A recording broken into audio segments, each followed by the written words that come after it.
जयपुर का सूट है, कम चेक करा दे, पूरा दबका, पूरा पिट्टा, पूरा गोटा, पूरी बरीकी का कम, प्योर विस्कोस ऑर्गेंजा फ्रंट है, प्योर बैक है, कलर है डार्केस्ट ब्लैक कलर।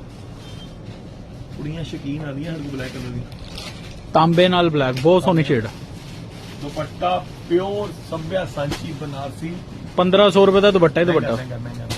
ਇਹ ਸੂਟ ਹੈਗਾ 4690 ਦਾ ਕੰਪਨੀ ਕੋ ਮੈਨੂੰ ਇੱਕੋ ਕਲਰ ਮਿਲਿਆ ਤੇ ਮੈਂ ਰੇਟ ਕੱਢਿਆ ਸੂਟ ਦਾ 3290 ਔਰ ਸਿਰਫ 22 ਸੂਟ ਹੈ। ਹੁਣ 22 ਸੂਟਸ ਚ ਮੈਂ ਤੁਹਾਨੂੰ ਸਾਰਿਆਂ ਨੂੰ ਕੀ ਕਵਾਂ, ਨਾਲ ਬਾਟਮ ਬੜੀ ਵਧੀਆ ਕੁਆਲਿਟੀ ਦੀ ਹੈ ਔਰ ਇੱਕ ਵਾਰੀ ਗਲਾ ਚੈੱਕ ਦੁਪੱਟਾ ਇੰਨਾ ਸੋਹਣਾ ਹੈ ਕਿ ਬਸ ਵੇਚਣ ਦੀ ਲੋੜ ਨਹੀਂ ਹੈ। ਬਾਕੀ ਕੁਆਲਿਟੀ ਏ ਗ੍ਰੇਡ ਹੈ ਔਰ ਇੱਕ ਗੱਲ ਹੋਰ ਹੈ, ਇਹ ਬਨਾਰਸੀ ਜੇ ਪ੍ਰਿੰਟ ਨਹੀਂ ਜੇਗਾ, ਠੀਕ ਹੈ। ਇਹ ਸੂਟ ਹਰ ਕੋਈ ਨਹੀਂ ਲੇਗਾ। ਜਿਹੜਾ ਕਲਰ ਹੈ ਮੇਰੇ ਵਰਗਾ ਫੇਰ ਨਹੀਂ ਨਾ ਹੈਗਾ, ਇਹ ਸੂਟ ਆਰਡਰ ਉਹ ਜ਼ਰੂਰ ਕਰੇ। ਸਹੀ ਗੱਲ ਸਮਝ ਕੇ ਸਮਝ ਲੈਣੇ ਬਹੁਤ ਵਧੀਆ।